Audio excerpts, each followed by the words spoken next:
Shalom à tous et bienvenue dans Otiyot HaGeoula, un programme qui nous accompagne tout au long de l'année 5786.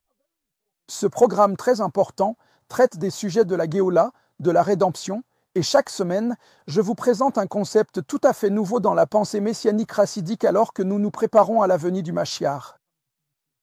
Pour approfondir votre compréhension de ces sujets, il est important de lire ces livres, La chute d'Édom, Le Nouveau Ramas, le reste issu de Rebecca, l'ADN juif de Romans. Dans Rega Beivrit plus tôt cette semaine, j'ai parlé de la raison pour laquelle le ciel a permis la naissance d'Ésav.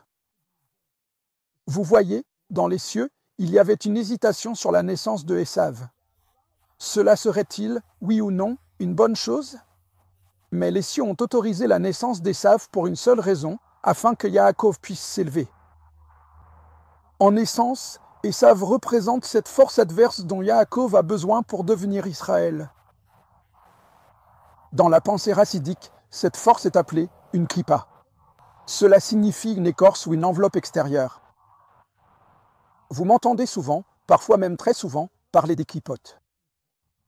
Et aujourd'hui, j'aimerais vous expliquer en détail ce qu'est cette klippa. Il faut que cela soit bien clair. D'après le texte, une klippa est une force particulière qui peut être utilisée pour permettre à quelqu'un de s'élever au-dessus de sa propre nature, de la sublimer. La klippa n'est donc pas forcément une mauvaise chose. Si l'on s'élève véritablement au-dessus de la force adverse, tout comme dans le cas de Yaakov, qui a réussi à sublimer sa propre nature, cette klippa, cette barrière spirituelle, sera appelée en hébreu une klippa noga, c'est-à-dire une sorte de coquille ou d'écorce, une enveloppe extérieure qui peut être fendue, brisée, et sous laquelle on peut trouver un grand trésor. Prenez par exemple une noix ou une amande. Si vous parvenez à briser la klippa, vous pourrez découvrir quelque chose de merveilleux. Un délice se trouve à l'intérieur. C'est le concept de la klippa noga. Extérieurement rien de spécial, tout a l'air ok.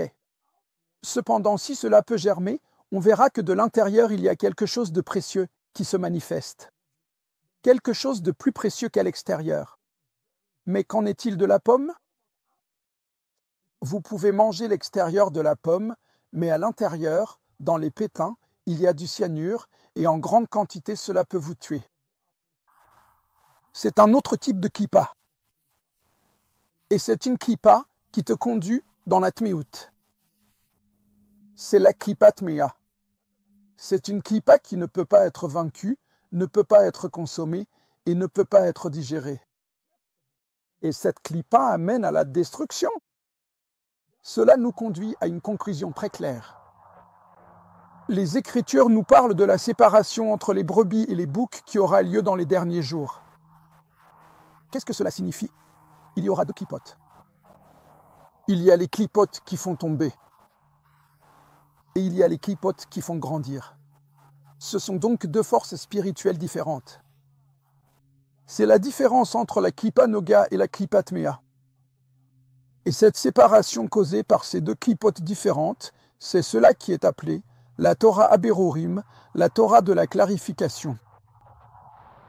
Le Ramad a expliqué que lorsque les Berorim seront terminés, c'est alors que le Messie viendra.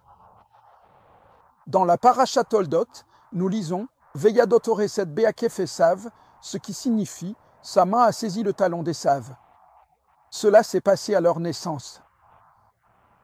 Chers amis, s'il vous plaît, écoutez bien ce que nos sages ont dit à ce sujet. Ils ont expliqué que même avant leur naissance, il y avait déjà un combat, il fallait qu'ils se combattent. Et quelle était l'essence de ce combat? Ésav voulait détruire Yaakov, il irait même jusqu'à se tuer lui-même, pourvu que Yaakov meure. Mais Yaakov, par sa bouche, c'est-à-dire par sa prière, a réussi à retenir Ésav. Isaac a dit, la voix est la voix de Jacob et la main est la main d'Ésav. Par la tfila, la prière, la mitzvah et la asiya, l'action, on peut surmonter et transformer n'importe quelle klippa en klippa noga. Je le répète encore une fois, car c'est un principe essentiel. De la razidoute. On peut transformer chaque kippa, chaque faiblesse, chaque insuffisance, chaque défaut, on peut transformer chaque kippa. C'est très, très important. On peut transformer toutes ces kippot en kippot noga. Il n'y a absolument rien que l'on ne puisse transformer de kippat mea en kippa noga. La Torah, la Tefilla et les mitzvot. Lorsque nous faisons cela, le birour devient très clair. Et la kippa noga s'élève. Et tout le monde peut être racheté. Souvenez-vous de cela. Même le reste des Av peut encore être racheté. Mon ami, c'était les Otiyot Agéoula de cette semaine. Considère les clipotes dans ta vie et transforme-les en kippa noga. Ainsi tu seras prêt pour la venue du Mashiach, que Dieu te bénisse.